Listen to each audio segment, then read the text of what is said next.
Hello, this is Alex Kazmark for the FXEdge.com, and this is your free daily Forex video for August 14th, 2009.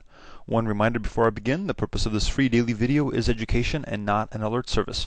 I'm not going to make any trade recommendations, but what I am going to do is cover levels of support and resistance for the next 12 to 24 hours. Please keep in mind that trading with leverage is a very risky business, so please don't trade any real money until you have established a proven track record on a demo account. Trading conditions are always changing, so make sure to watch next day's video to stay updated. Well, happy Friday, everybody. We mentioned yesterday that we were going to be watching the retail sales numbers out of the U.S., and they came out worse than expected, showing a decrease of 0.1% versus an expected increase of 0.8%. Core retail sales numbers, which exclude automobile sales, and those account for 20% of all retail sales, came out even worse, a decrease of 0.6% versus an expected 0.2% increase.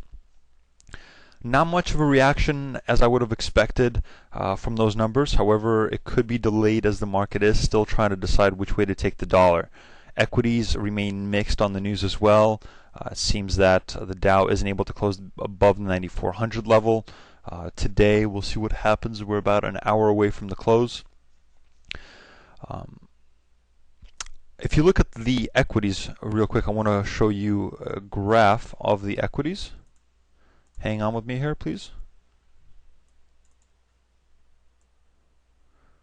We are looking at the Dow. It is closing higher today, not by much. This is on a daily time chart, Dow Jones Industrial Daily.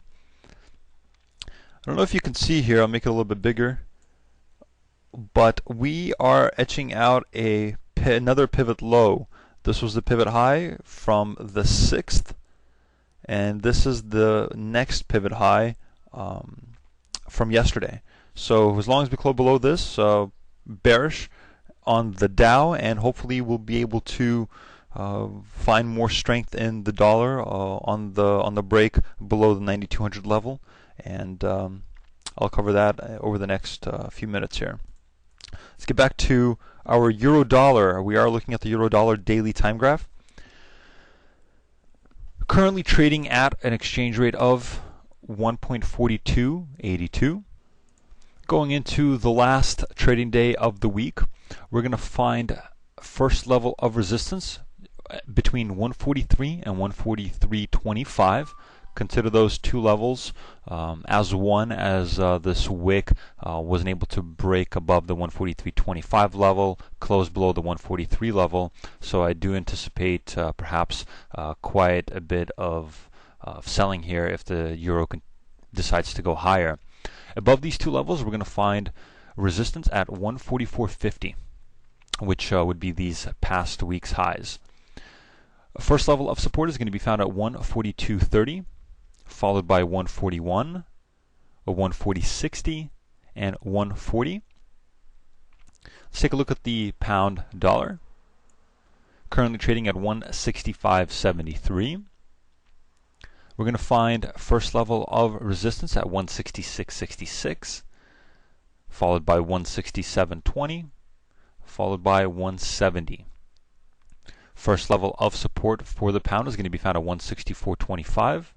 Followed by 163.50, and a break below 163.50 would lead us to approximately 162.11.